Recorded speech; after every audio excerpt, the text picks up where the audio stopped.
Good afternoon. Good afternoon. Okay, great. Good afternoon, everyone. You're welcome to episode 2 of Finex Insights. In our last episode, we went through the elections data and saw some key insights from there. In today's episode, we are going to dive into the cocoa industry to see some key trends in the industry and then some challenges in the industry and any other insights we are able to glean from the data we have. Because as a team of data analysts, that's what we seek to do. So I'll be doing this with a number of people. I have Bernard here, who is the lead trainer here at Finex Skills Hub. He's also a data analyst. Before I go in to introduce the other speakers, I'll call him in to say a few words and then also share more light on the purpose of our gathering today. So Bernard, if you can hear me, please take over. Thank you, Na. Good afternoon, everyone, and thank you for joining us. So this is the second episode of our Finex Insights series, as Na indicated. We are data analysts. Finex Skills Hub is a digital skills training hub. We are into data analytics and financial modeling. And to relate what we do, we try to pick on relevant national issues to bring home some of the key things that we learn. So in this episode, we have put together relevant data on Ghana's cocoa sector. We are just leading the discussion. We have some experts in the house who we would occasionally call in to contribute. We welcome especially members from the GCCP platform, the legal working group, and any other person who has found time to be here. So this promises to be an engaging discussion. But to make it easier for all of us to follow, we've put together a little agenda. So we'll talk about the overview of the cocoa sector. We'll discuss the key trends, and then we'll talk about pricing.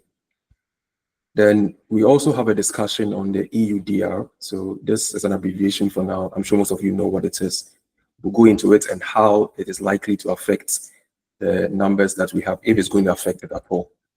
Then we'll generally discuss the challenges and then have a general discussion.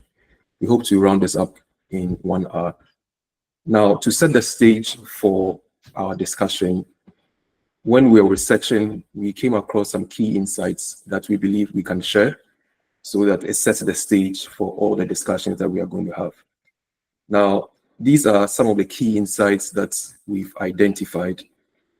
We realized that Ghana's cocoa marketing system, or the kind of model we are using right now, is unique.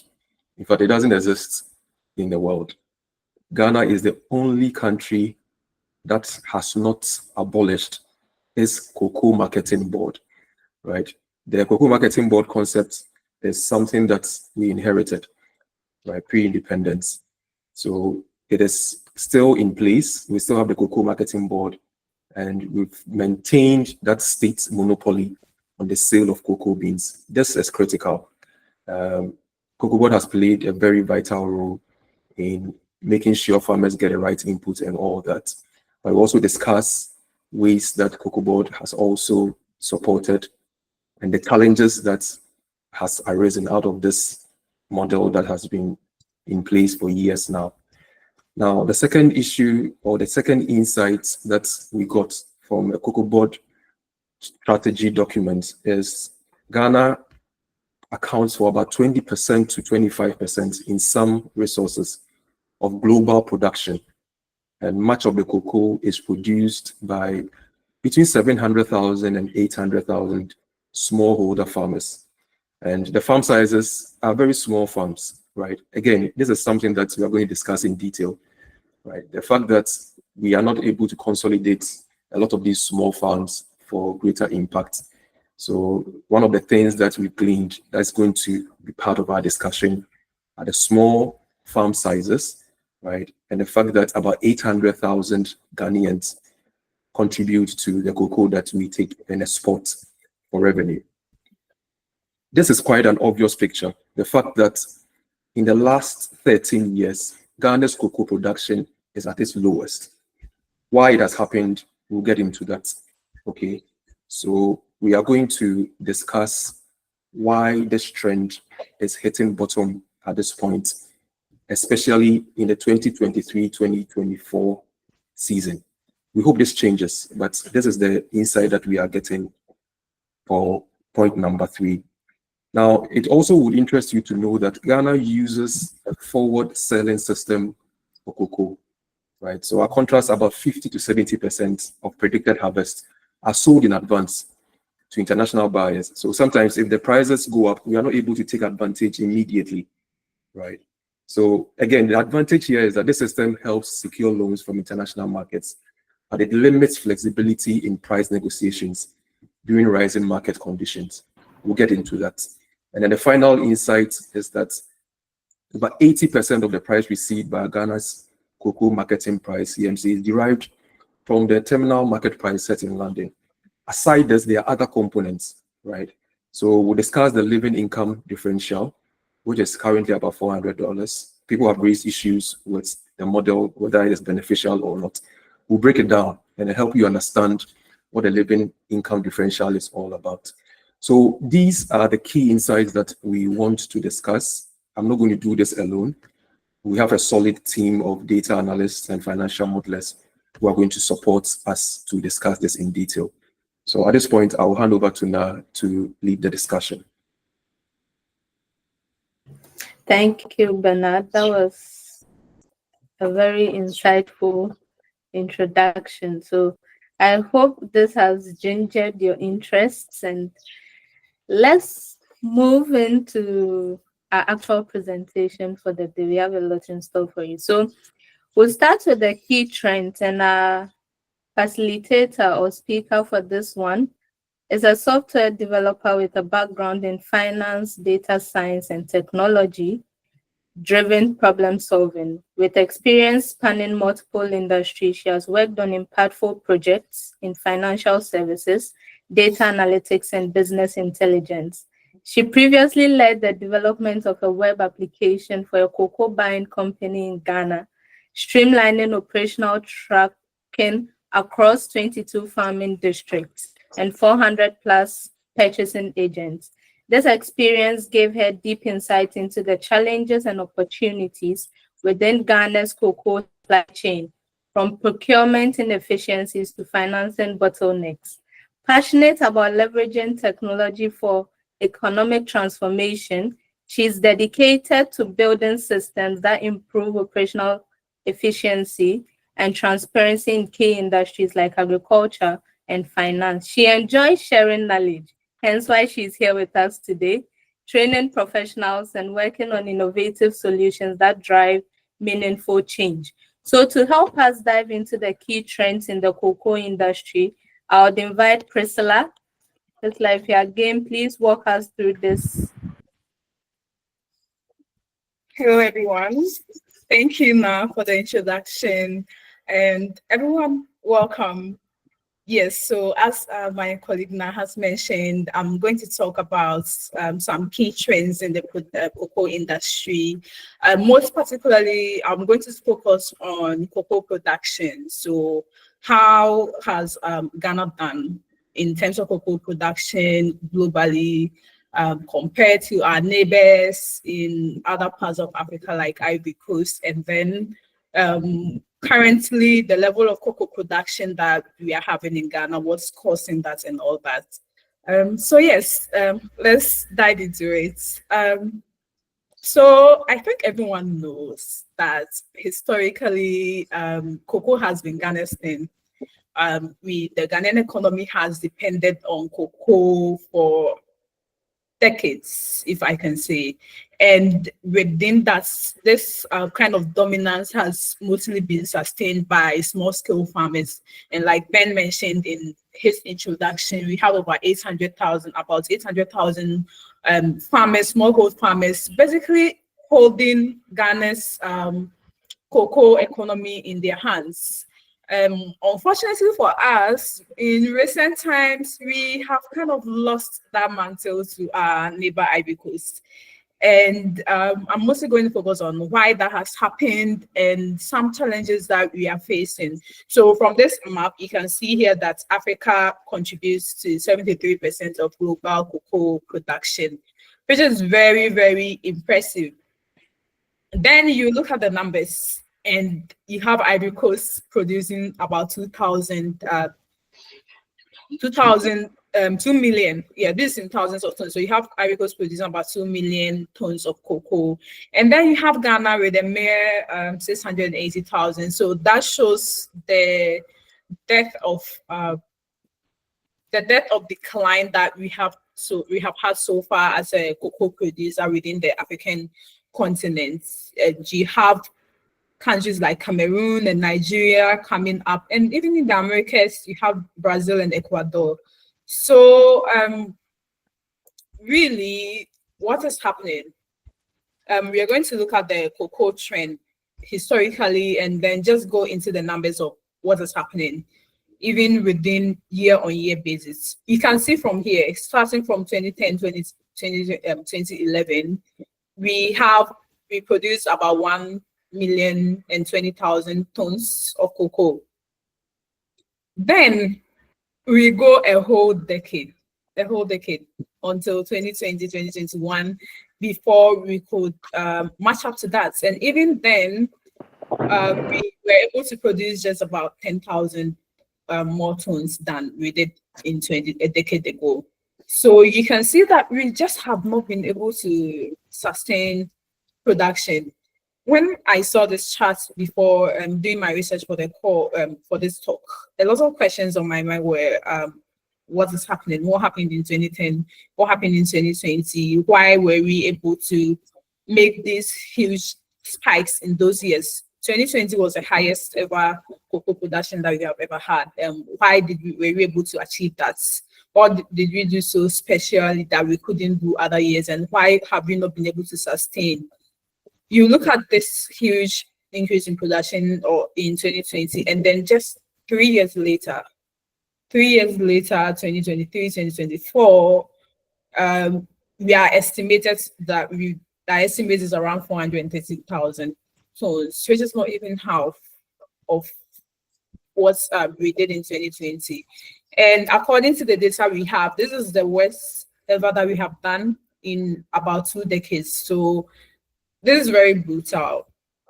So as I asked these questions, what happened? Why could we not sustain? I did find some answers. I'm going to share them. So I think most of the pointers goes into, first I'm going to talk about why 2021, why 2021, and then in 2011 we were able to achieve that high production. And most of the research points to Cocoa Board special initiatives and intervention programs that involve some rehabilitation programs on cocoa farms, involve replacing aging trees and all that. But these are things that Cocoa Board have been doing. So why have these interventions not really why have you not been able to sustain the effects of these interventions? And so we have some reasons here. I think first is we can go to the last slide and then we can come back to this one. We can go to the next slide and come back to this one. Yes, so some of the reasons that have been given is the cocoa stolen shoe disease. And it's really surprising doing my research just how much this disease actually has affected farms. Over 600,000 hectares of farms affected by the disease. It's very, very brutal. Cocoa Board has had some interventions, and it still seems to be a seasonal thing affecting farms pretty much almost every season, every few seasons it comes up again. And then we have climate change, which is very sad that at this point in time, climate change is still kind of affecting our cocoa production. But then that makes sense because most of our cocoa producers are local farmers who mostly might not be able to employ industrial farming methods. And so most of their farming depends on the weather conditions and amount of rain. And so if weather gets too dry and all that, we're going to get see that effect in cocoa production. And you can see here that we had over 3,000 tons of cocoa shortage in the 2021-2022 season due to climate change, which is a huge number, considering the amount of farmers that we have producing cocoa. And just imagine the number of people that this could have affected, the number of livelihoods that this could have affected. Then we have the issue of aging trees. A lot of cocoa trees that we have in Ghana, in a lot of the smallhold farmers, have been on for generations. So you have cocoa trees that have been on farms for about 30 years. And farmers are not always very willing to let their cocoa trees cut down, because it takes about 3 to 5 years to regrow a cocoa tree. And so we have a lot of aging trees, and when that happens, it affects, they're not able to produce as much cocoa, so that affects the cocoa yield, and then we have this issue happening. And then we have the depreciation of the cedi, which is in recent years has been very high. And so a lot of the inputs that farmers use, the fertilizers, even the syndicated loans and interest payments, these are all dollar denominated. Cedi rates dollar rate goes up against the cedi, and you're going to have huge increases in fertilizer prices, huge increases in loan repayments and interest repayments.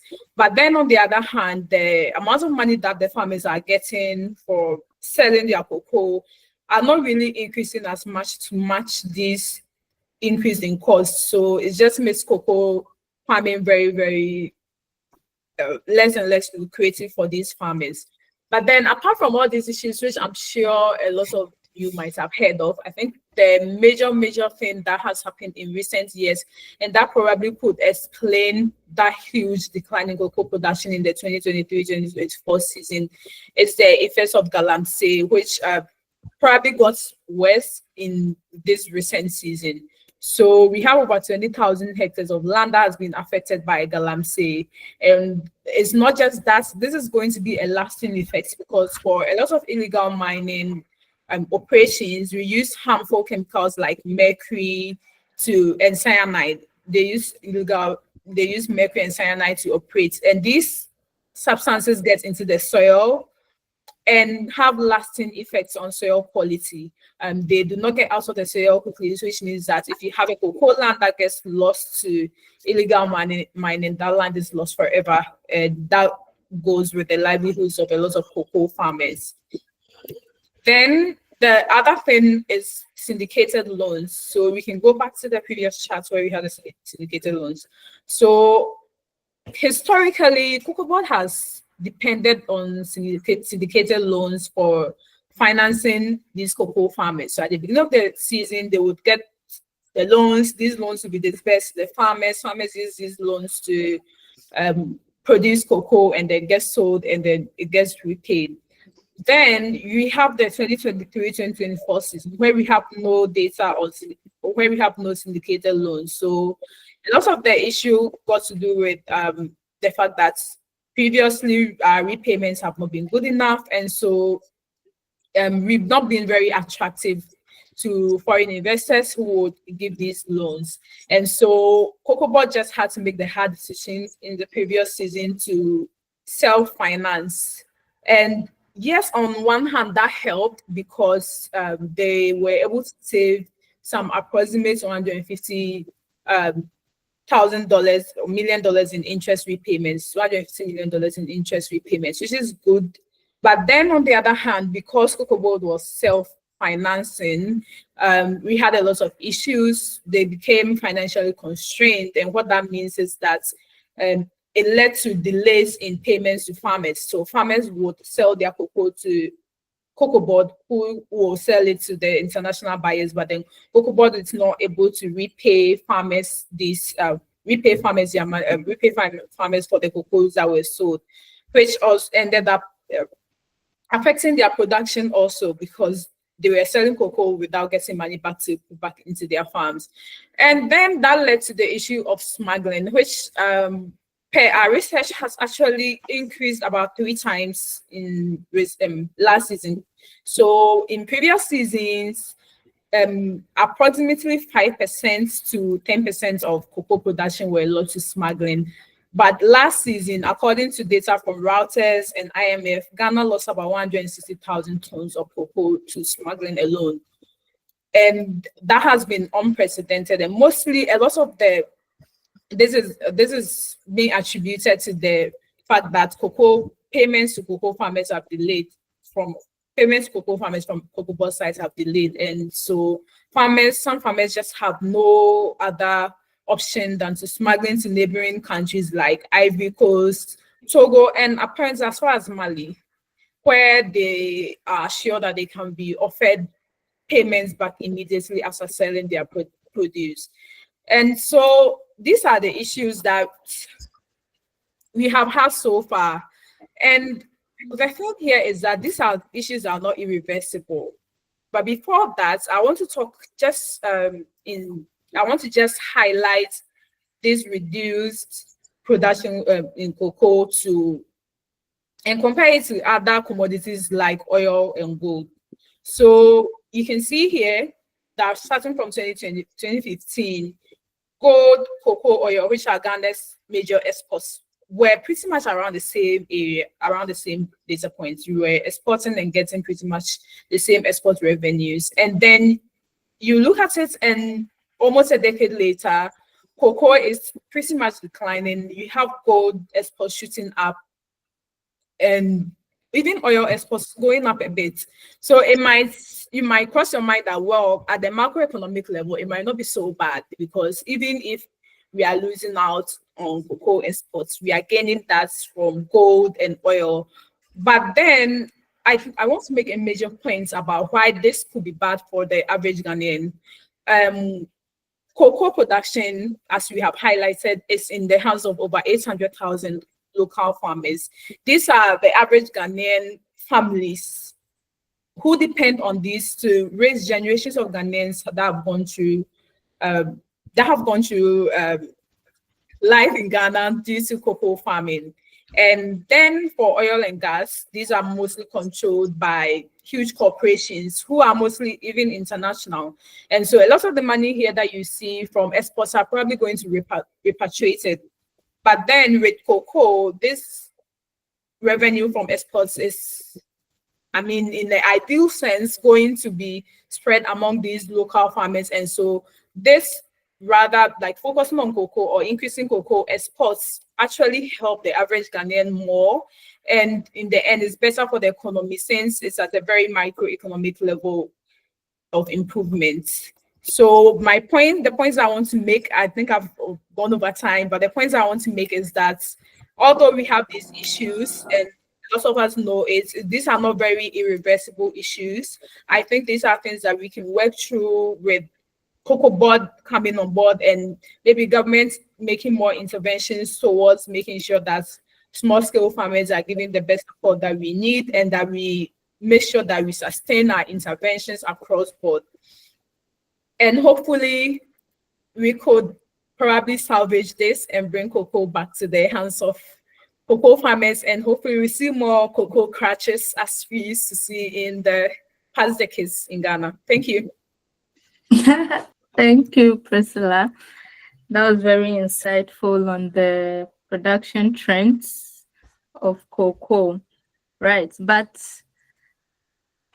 to us, the interest doesn't just lie on the production or what has been exported or even sold, because really to gain value from the exportation, there's the element of pricing in as well. So in this our next session, we'll take a deep dive into the pricing space. And to lead this for us, this person brings a wealth of experience across diverse industries and highly skilled in finance, and is a data professional as well. He has consulted for clients in the US, Canada, and Europe, offering expertise in financial analysis, modeling, and data-driven solutions.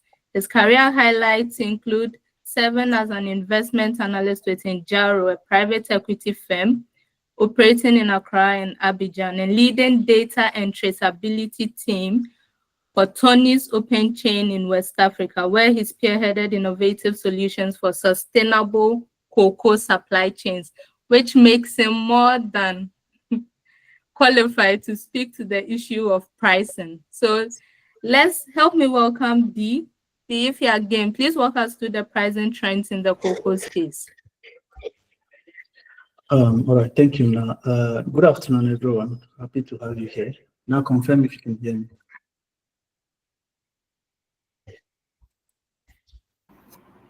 We can hear you.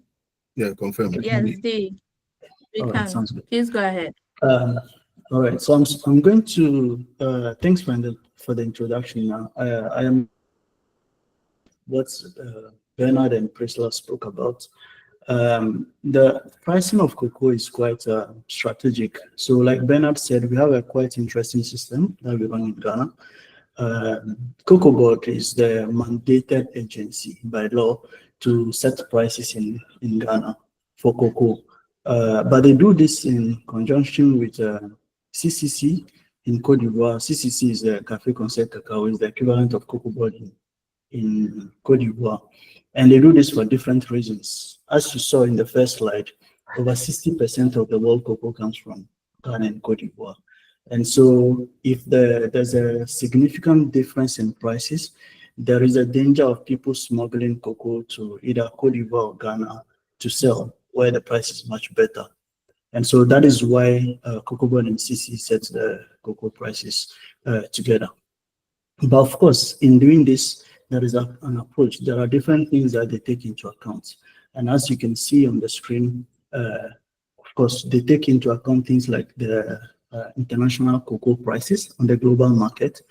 And that is mainly driven by demand and supply, and then, of course, other geopolitical indicators like Ukraine, the Ukraine war recently, or even COVID. We'll see that in how that affected the prices on the global market, and then how that translated into higher or lower farm gate prices for our cocoa farmers in Ghana, right? So there is that. There's also the production cost. So in setting up the price for cocoa, the government takes into account how much it costs the cocoa farmer to produce the cocoa, because it only makes sense to add a margin to how much it costs. And there are a lot of things that go into that, depending on the level of education of the farmer, the size of his farm, the age of his farm, and a lot of things that will determine what input in what quantity and how they should apply this. And so it's a bit very dicey, it's quite dicey for government to tell exactly, or for industry players to tell exactly what the cocoa, the cost of production for a cocoa farmer is. So in addition to that, you can also talk about exchange rate, as you see here. So the exchange rate has a significant impact because remember, we export our cocoa, and as we do export the cocoa, we sell it in USD. And so the global market prices are set in USD, but we sell or we pay cocoa farmers in cedis. And so there's that element of converting the cedis into the Ghana cedis, the USD into the Ghana cedis. And so the exchange rate has a significant impact on the pricing. Then you talk about government policies, because cocoa is a major export, there's a lot of policy, consultation around this to make sure that it can drive the economy and stuff like that. And then you have a critical period like election years and a recovery period where the government has like different approach in setting cocoa prices. And then because we operate in the futures market, which means that basically we go into future contract with buyers and say we are going to sell X amount of cocoa at Y price at X or Z time.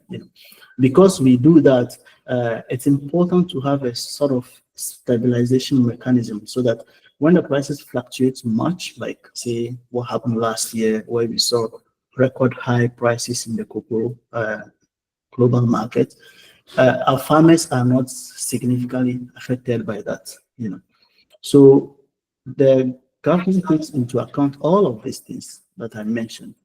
When you see here, we say premium, country premium, we are talking about the country policies and stuff like that. And then there's the LID. The LID is what we call the living income differential. It was introduced. Sorry, can you mute it? There's someone in the background. So the LID was introduced in 2019 by Cocoa Board and CCC together. Is an intervention mechanism basically to improve the income of cocoa farmers. So it's a fixed premium of 400 US dollars per metric ton. That is added to the FOB prices. So the farm gate price that is declared at the beginning of the season in October include a 400 USD per metric ton as a premium. It's called the living income differential. It was introduced in 2019, especially on the backdrop of COVID. That really had a significant impact on global demand for cocoa or chocolate. And so there was excess supply in the market, prices dumped, and so there was a need to do things like that.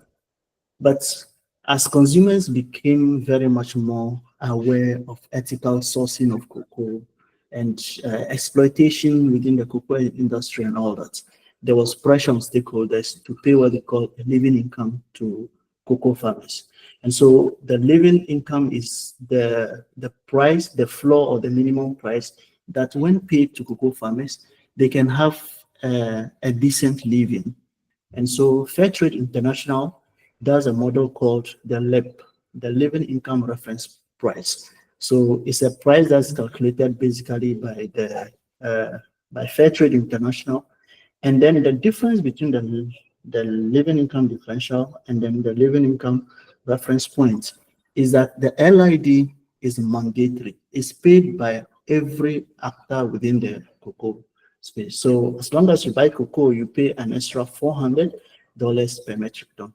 But the LIP is not, is a voluntary benchmark price. So if you are a fair trade certified producer and you're selling fair trade certified cocoa, or you're buying fair trade certified cocoa, then you can choose to pay the LIP. So for example, if this year based on the cocoa board price, maybe the price is 50 cedis for a bag, okay, as an example. And then the LIP says that for a farmer to earn a decent living, he should be paid 60 cedis. If you buy fair trade and you subscribe to this fair model, then you can choose to pay 60 cedis. So that's the difference between the LID and the LIP. Now we can go to the next slide, and then you can see, based on all these things, how, these factors drove prices over the years. If you see here, in terms of the trend, it's been quite there's not been a huge, change in trend from 2019. Prices have been quite steady, and if you see between 2016 to 2019, 2018, 2019, prices have been quite stable. And the underlying factor here is one, the global market prices. As you can see on the chart, the green chart, for example, or the green line, has been quite stable, okay? And then in terms of the macros in Ghana, it was also stable. Inflation and things like that did not materially affect cost of production. And so the government was able to maintain prices. But in 2019, you can see that was the early stages of COVID. In the global market, demand went down. Demand for chocolate, demand for cocoa-related products went down.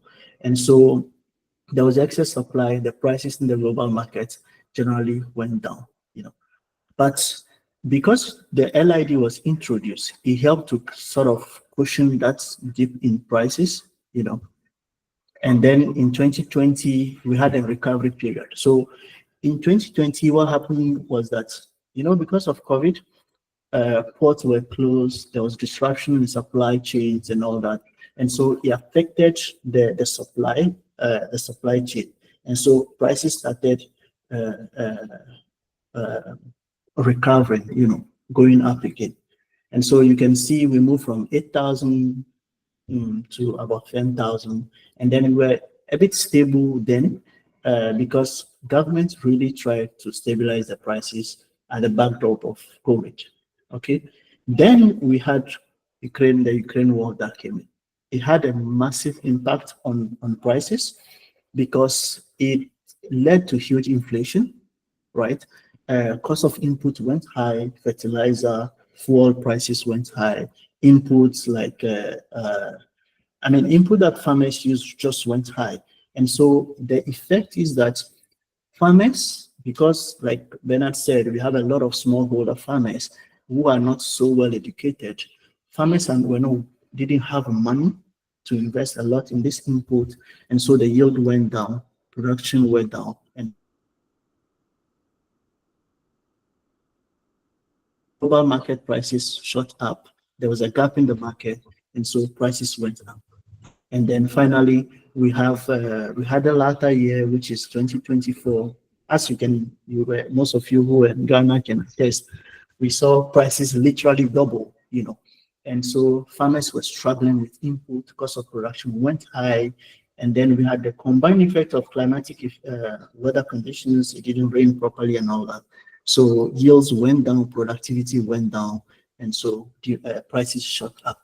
And then the FX. As you know, the cedi really depreciated like substantially, and so prices finally shot. And last year, as you can see, we are hitting our all-time high of 48,000 Ghana cedis per ton. That is huge, and that's also huge because even in the international market, we're hitting over 12,000 USD per metric ton. In the international market. But of course, when cocoa board is setting prices together with CCC, they do not translate the entire FOB price to the farm gate price. There's a portion that is kept by cocoa board for operations, for supplying fertilizer and input to farmers.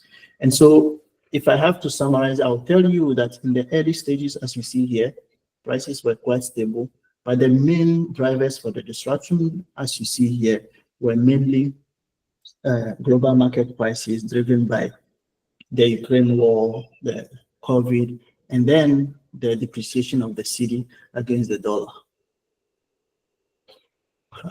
Right. So, thank you so much, Dee. Any questions here? I'm happy to Yes. take them. So I have, before we move on to the next thing, you made mention of the LID and then the LIRP. Really, have they really impacted the lives of the farmers in terms of, because it's living income, has it really had such an impact on the living incomes of the farmers? Quickly before we move on.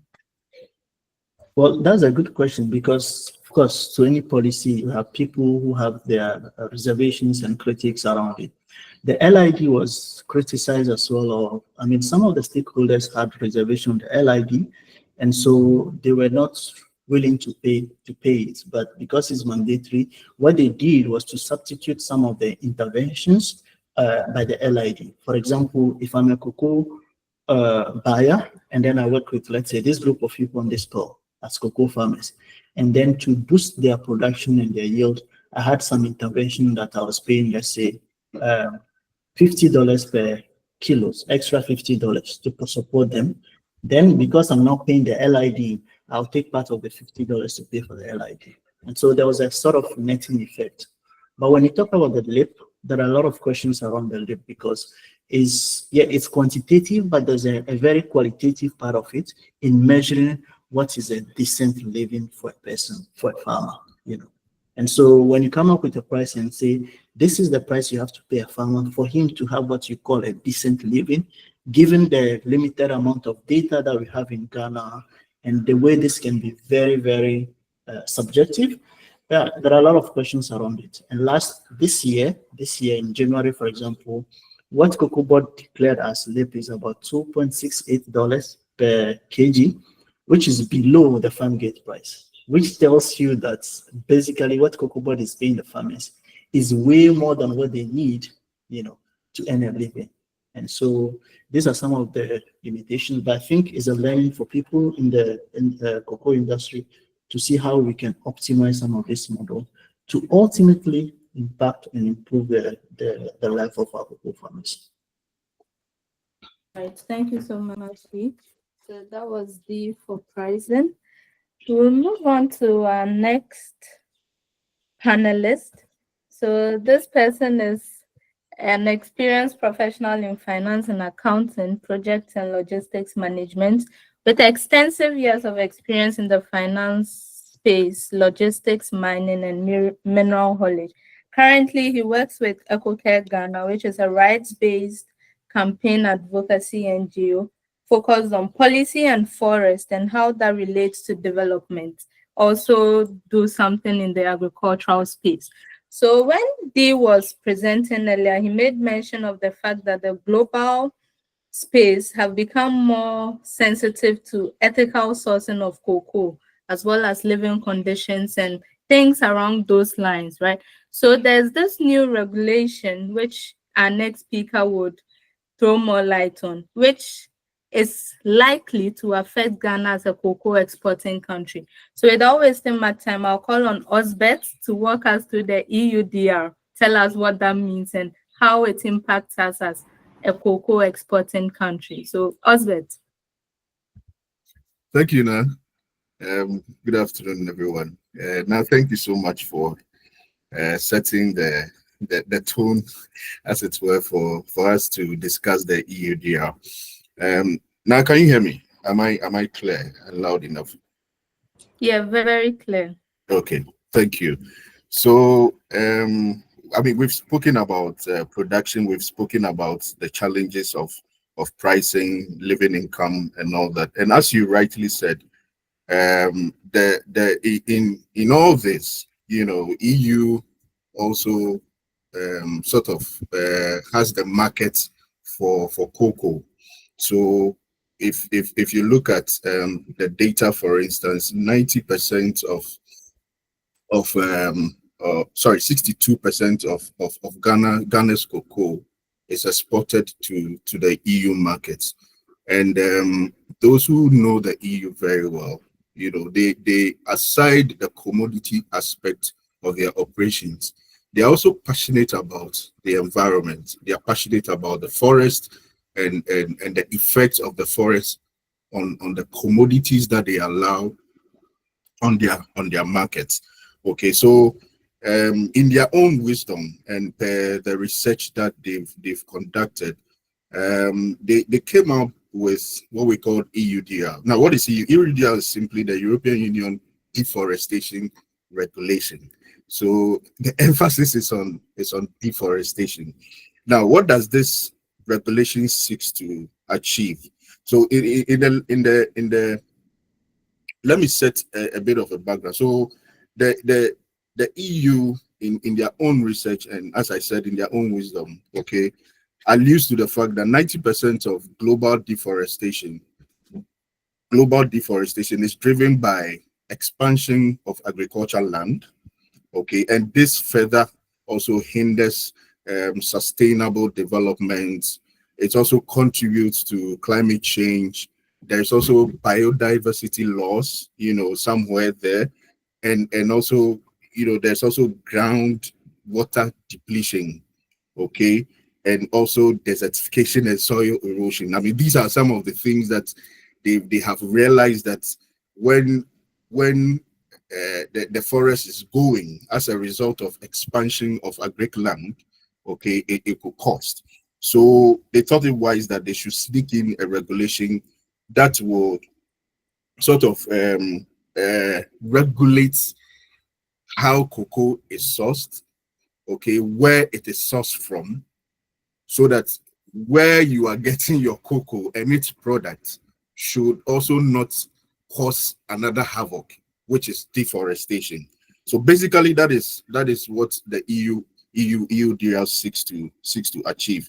Now, the meaning of the deforestation free, according to the EU, is that the commodities or the cocoa, here we are talking about the cocoa, there are other commodities as well. So the cocoa that are produced, the beans and also its other products in terms of the chocolates and all that should be produced on a land that is not or has not been deforested.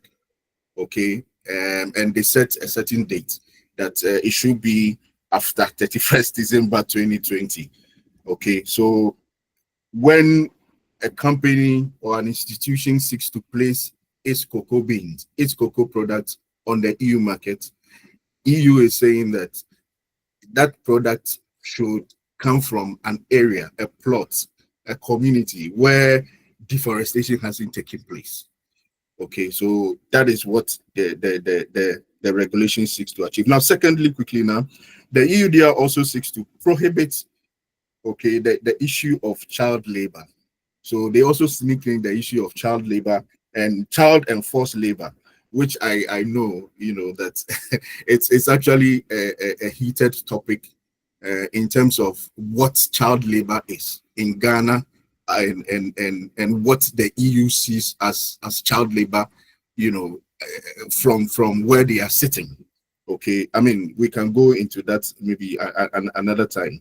So these two areas, the EUDR seeks to focus on these two areas so that when cocoa is coming to their market, it should be deforestation free.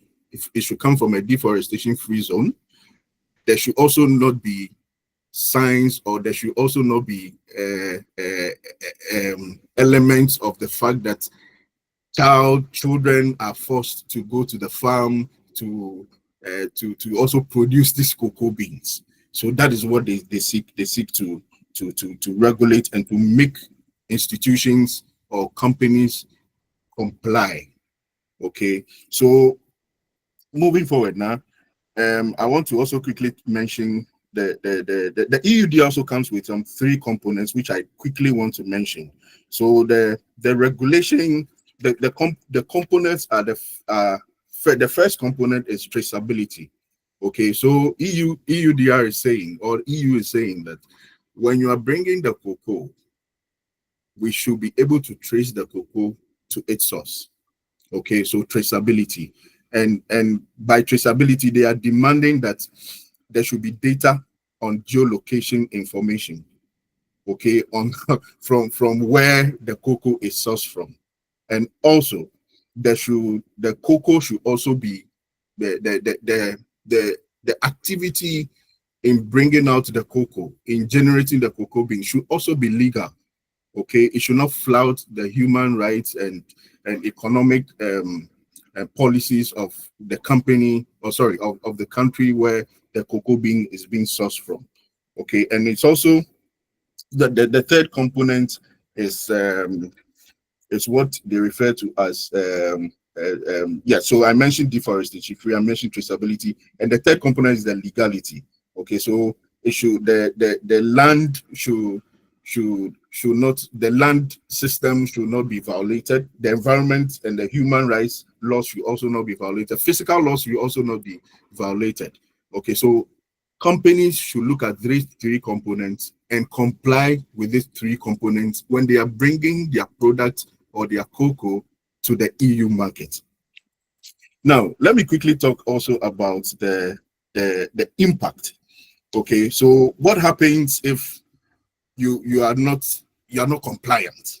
So the EU is saying that when a company is found to be non-compliant, one, your product could be confiscated, okay, and you could also be denied temporary access to the EU market, and you could also be fined when you don't comply with these three components that are embedded in the regulation.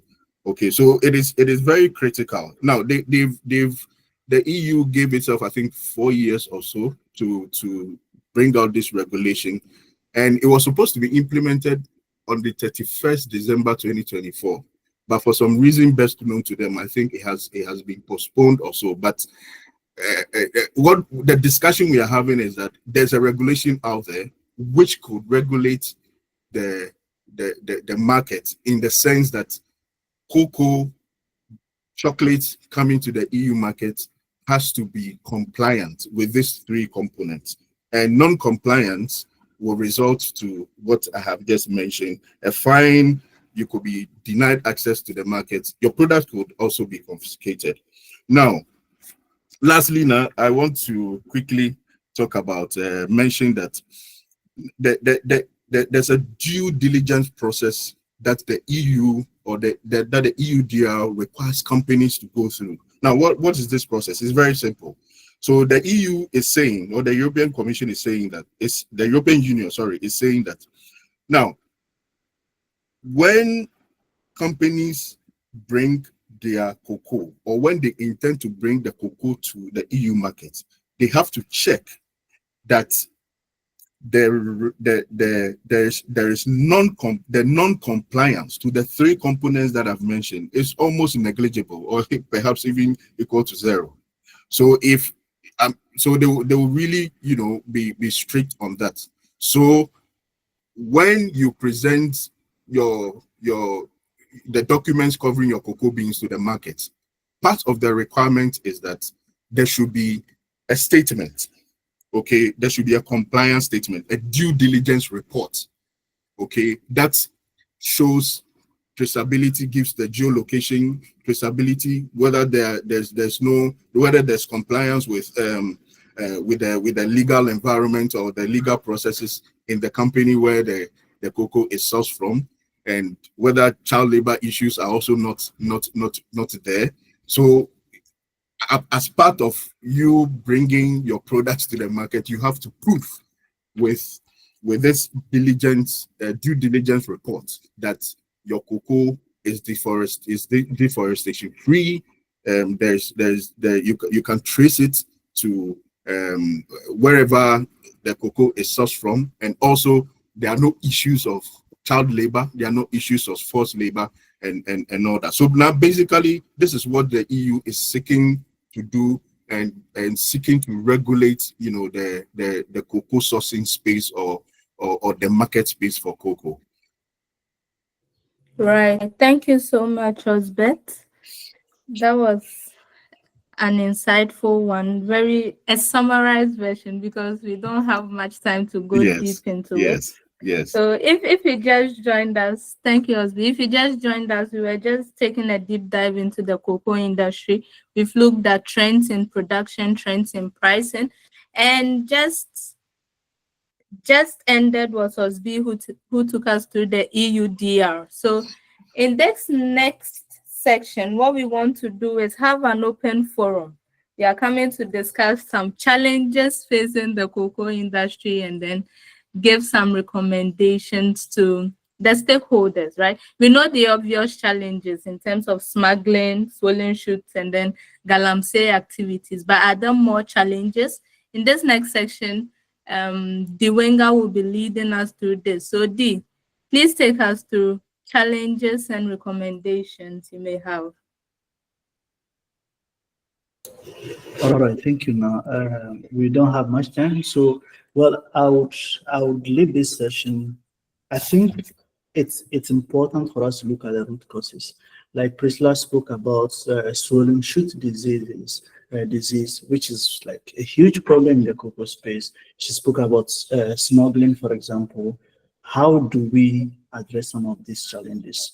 And I think the underlying, ultimately, like I said earlier, is to improve the living of cocoa farmers. How do we make sure they earn a better living from cocoa farming? And I think in setting up prices, I said, cost of inputs or production is a key thing, and getting data around things like this is difficult. We are not able to tell, for example, what the average yield is. So, for example, if I go into cocoa farming, how much do I expect to harvest from an acre or from half an acre if my land is in Accra or my land is in Tamale? So I think one challenge really is the data, availability of data, and what really is the incentive for farmers to provide data. And so my suggestion in this space would be, or this regard would be, to have like a data farm, or have like a dedicated data team, or I'm sure there probably are like initiative in that regard, but maybe with institutions like Finex, for example, that can support in creating like proper data pipelines. We can have like software developers, people training models to understand the impact of pluviometry and fertilizer if you should grow cocoa in this area. And so over time, we'll be able to optimize and know what variety of cocoa should be grown where, in what quantity should this input applied, and then how this can improve the yield of the farmers and also ultimately lower the cost of production and stretch the margin for the farmers. I'll be happy to hear what you guys think about like something like this. It makes sense to solving some of the problems in the process.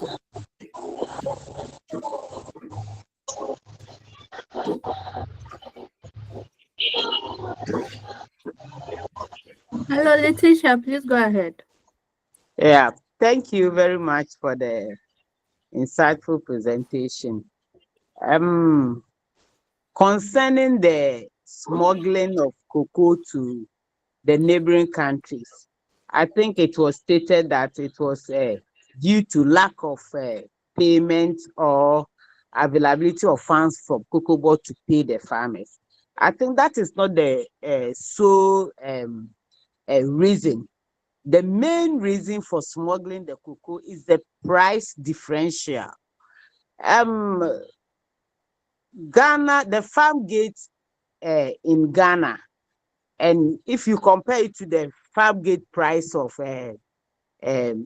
Togo, you see vast difference. So any rational human being or any rational farmer will prefer selling his cocoa in Togo to selling it in Ghana, even if there's money from cocoa board to pay for the sales. So I think the price or the farm gate of a bag of cocoa in Ghana should be critically looked at, and we should also match it with the neighboring countries.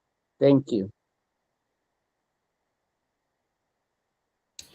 Right. I think this makes a lot of sense because people are into farming to make money. Why would I sell at X price or at 1 cedi if I can sell elsewhere for 2 cedis? And like we said, the price setting mechanism is quite a complex one. So this is a shout to or a cry to policymakers to see how we can really improve the pricing model so that we are competitive, to our own cocoa farmers in Ghana. Anyone else want to react on any of the issues we discussed, or like what I just spoke about around data in the space to make a lot of data-driven decisions, make cocoa farming a little bit more scientific? Because the truth is, when you look at the data, demographically, most of our farmers are old, aged, and so they do not necessarily approach cocoa farming as a scientific venture, as a business. And so some of them don't even know how much they spend on a farm. So they don't even know if they're making a profit or loss. And so like a recommendation I'll make in this space, for example, is probably for cocoa board to have like demonstration farms. So in different areas, we say we take a farm of maybe 10 years old farm. And then in the same area, with the same or very similar climatic conditions, we take another farm of 15 years old, 20 years old, with different varieties. And then we apply all the agricultural practices, the right agricultural practices over a period of time.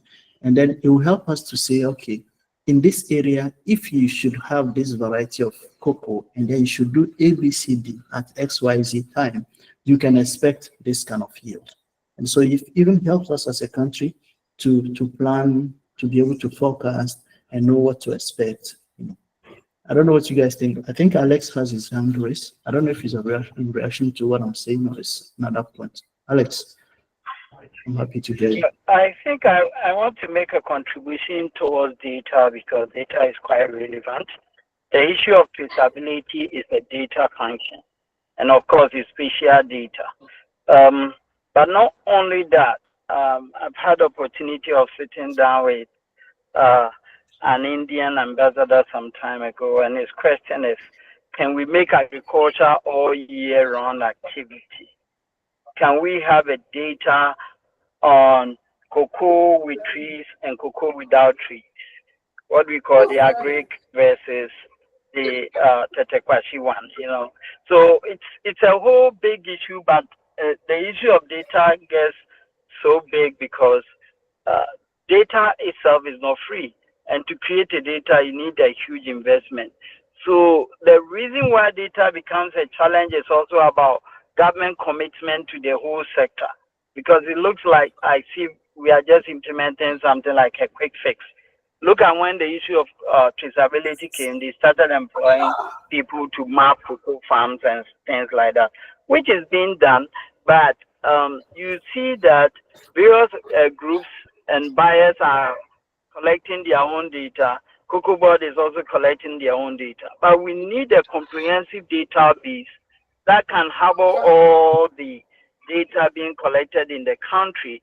And not only the spatial data as we are thinking, but also other socio-demographic data that are quite relevant to the planning and investment that can go in and promote a sustainable cocoa farming. Given the issue of climate change, for example, we don't really have a thinking that looks at how do we invest into climate related and put the data together with other things so that we can make comprehensive planning. But I guess greater part is the government's willingness meant to invest. And so that's my contribution. Thank you. Thank you, Alex. I think I largely agree with you. If not, I fully agree with you. The issue around data is also borders around the motivation of farmers. You know, most of our farmers, like we say, there are people that don't really understand the relevance of data, the importance of data.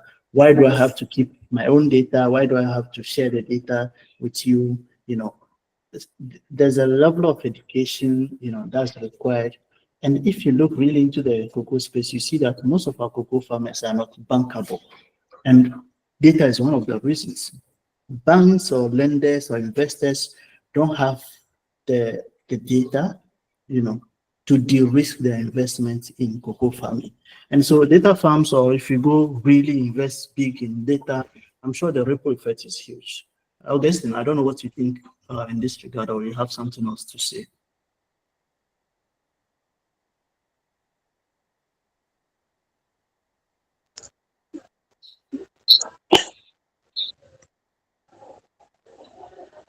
Hello, Augustine. I don't know if you can hear me.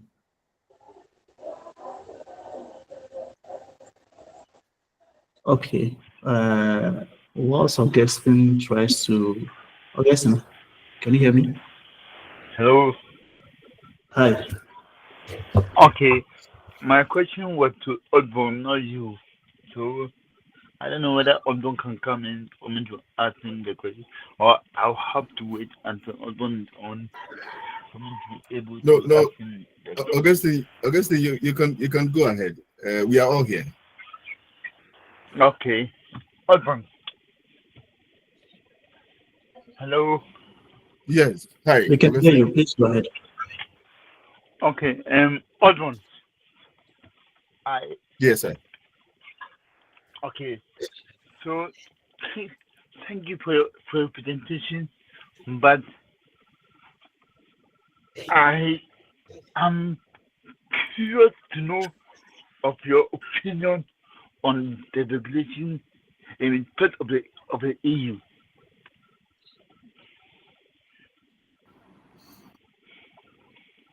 Okay. So Augustine, I get you. So my my opinion. No. So if you look at what the EU is seeking to do, you know, there are also CSOs who are outside the jurisdictions of Ghana, okay, who are also so much concerned about, you know, issues about deforestation, issues about child labor and forced labor and all that. Okay, so they also take those views also into consideration, that hey, why are we enjoying a certain product that is causing that, or that is perhaps harming somebody else, or maybe a child somewhere, or causing a deforestation, or causing environmental degradation somewhere, whilst we are here enjoying that product. Okay, so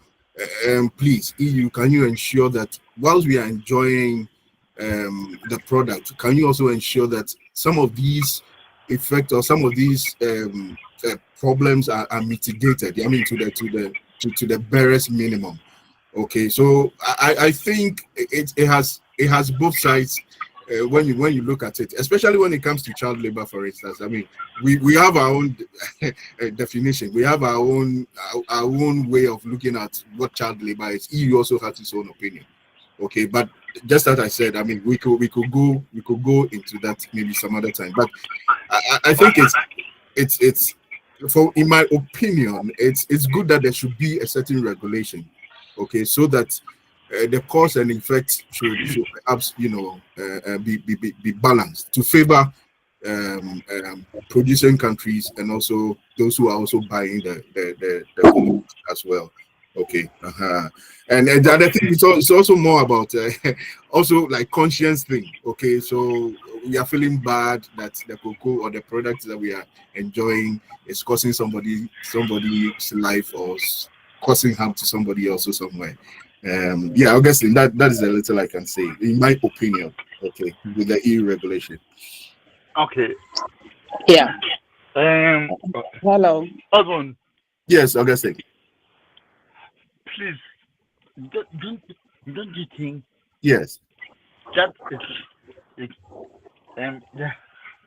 the height of hypocrisy, Yes. given where they have come from? Don't you think that the height of hypocrisy, Yeah. given where they have come from to get to where they are now? Yes, Augustine. So that argument is also is largely also reinforced or re-echoed in other areas, in many conversations. Okay, that you are you are enjoying something, and even when you look at it, even in the light of fossil fuels, for instance. Okay, so you are digging, or you are exploring, and you are doing all sorts of activities that is causing harm to the ozone layer, that is causing harm to the climate, that is causing all sorts of changes. Okay, Exactly. and we and we here also are bearing the brunt of your operations. Okay, Exactly. and what you do to us is to throw money at us and say, hey, you guys, please don't go into this, don't go to that, don't go into that. I mean, it's a very large conversation, and it's debatable. Okay, to be honest with you, but we just want to restrict ourselves, so that we don't really enter into those arena. Okay, but with respect to cocoa, I think that it benefits us. Thank you, Augustine.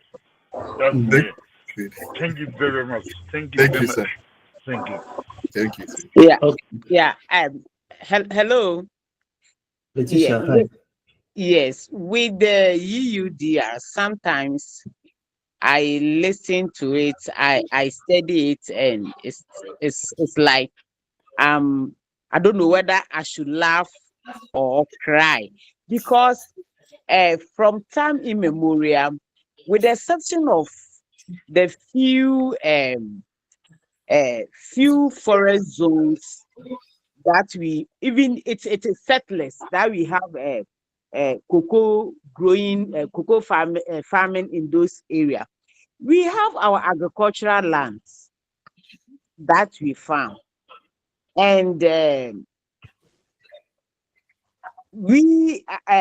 it's like we have rules and regulations already. For instance, in Ghana, we have rules and regulations already in place. No one can enter into a Kakum Park openly and then do cocoa farming, because we have our forest reserves. So I don't see why we should sit down for EU to come and set laws for us that we you have to do that, you have to do this, and you have to do that.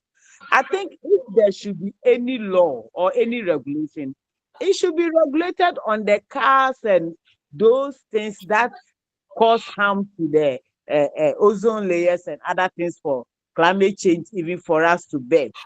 From time immemorial, they've been enjoying this cocoa and chocolates and other things. And moreover, this laws put more burden on the farmer.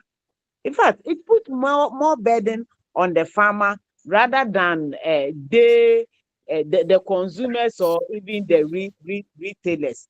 Because with this traceability, even if you have 3 farms, you have to dry the cocoa separately. With this polygons and other things, Cocoa Board is doing this using the farmers' resources. I don't think Cocoa Board is doing this by getting money from those who brought the policy or those who brought the regulation. So some of these things rather burden the farmer more than maybe the end. Sometimes it baffles me because we already have agricultural land that we farm on, and we don't think that anybody can go with the forest soldiers and then a land commission. Anybody can enter into the forest zones or the forest reserve and do cocoa farming just like that, apart from the already settlers. And we also don't hate our children to the extent that we will give the children work that will harm them. They can do it. Most of them can do it. A 25-year-old a teacher who has been brought up in the city, and then a 17-year-old child who has been brought up from the farm. Most of the farmers, they stay on the farm. They observe like apprentices. If you put them together to crack cocoa or to harvest cocoa, you will see the 17-year-old child doing better than the 25-year-old guy who has stayed or who has been brought up in the city. Thank you. Thank you, Letitia. I sorry to jump in. I think the conversation around the EUDR is very passionate and interesting. And you can see that is why even in terms of the implementation, it has been postponed to the end of 2025, I think December 2025, because there's really a need for more broader consultation, and especially there's a need to contextualize this policy. Because of course, like Letitia and what's the name? The previous Augustine, I think, yeah, like they all pointed rightly. There's a very thin, line around policies like this, and then it also borders around the sovereignty of the country. Ghana is a sovereign country, we should be able to also protect the environment. But I think for the purposes of this discussion, we are already limiting ourselves to data and not really policy issues. And so I understand the passion around it, but we'll probably just limit ourselves to this and the impact on production and all that. So I'm happy to take maybe one more question. Otherwise, I'll make like my last contribution around this, which is crowd farming. Edwin, go ahead. I'll take you as the last contribution. Thank you so much. Good evening, everybody. Good evening. I wanted to take on one particular thing. For the past 4 or 5 decades, sourcing cocoa has always been the government go around, get funding from outside, then they help source the cocoa. But for the first time, this time around, the government of Ghana and the LBCs, that's the licensed buying companies, are sourcing the cocoa direct in terms of funding. So the LBCs go get the cocoa, source the cocoa, take it to government, take it to the buyer or the off-taker. The off-taker gives 60% of it. Cocoa Board gives their part to the LBC here in Ghana before the 40% of the funds are paid. So with this new structure in place, I want to find out from the panelists, this deviates from the traditional one. In your opinion, do you think is the best way to go, knowing the fact that there won't be any interest payment from government? And this time around, too, the downside of it also is that there's no immediate effects coming in for government to show up our economy with this effects. Please, your opinion. Thank you. I don't know if any panelists would like to take this. I have my opinion. I think funding is crucial. I am not sure if it was Letitia, but someone raised the issue around smuggling, why people smuggle to neighboring countries. But there's also an issue of funding where the farmer has his cocoa ready, but the LDCs don't have money to pay the farmer. And the farmer has to buy food, they have to pay school fees. And so no matter how loyal they are to either their cooperative or the LDC, they want to sell their cocoa. And so traditionally, Cocoa Board helps by going for external funding in syndicated loan, but we've become quite less attractive. I don't know if that's the right word. So raising funding to support the purchase of cocoa or to support LPCs has become very difficult. Of course, there are benefits of this. So we are preventing, or we are, what's the word? I'm not sure preventing, but we are avoiding a payment of interest by the government, stuff like that. But it also means that we don't have enough funding to support the purchase of the cocoa. So even if our volume product goes up, which means that production is high, we harvest, let's say, 1 million metric tons of cocoa, but we only have money to buy 500 metric tons. What happens to the rest 500? It will go out, you know. So I think there's a need to find like a good balance between these two. Maybe I'm not privy to all the dynamics that go into funding and this, but the other issue as well is the crowding out of our local LBCs, because it's very difficult for our local LBCs to raise funding. Commercial loans are over 30% interest. If you go for FX loan, even if the interest rate is low, you are hugely exposed to FX risk, and you don't want to do that. The margins for the LBCs are very slim. And so it's not lucrative. They wouldn't want to, they don't have enough motivation to fund this. And so like Priscilla said in her presentation, you open this up for international LBCs that are funded by their parent company who earn FX.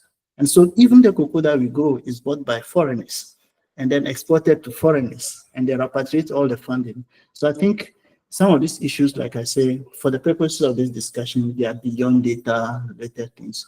They can be policy and personal issues, but I think there's a broader conversation that needs to be had and taking all this into account. Thank you. Yeah. Thank you so much, Dee. Because of time, we may not be able to take any other questions. So you could keep the conversation going. You can catch us on LinkedIn, and YouTube at finexskillshub.com. Follow us there, and then let's keep the conversation going. It looks like this is a very interesting conversation. We obviously have a lot to say, but too little time. So we'll end it here. Just a quick summary before we go. So today in our second episode of Finex Insights, we dived into the cocoa industry. We looked at trends in the space in relation to production volumes, pricing. We also took a look at the EUDR and its impact on Ghana as a cocoa exporting country. Thank you so much for your audience, and hope to see you in episode 3 with more interesting topics to discuss. Thank you and have a good rest of the day. Thank you so much, Nan, for having us. Thank you.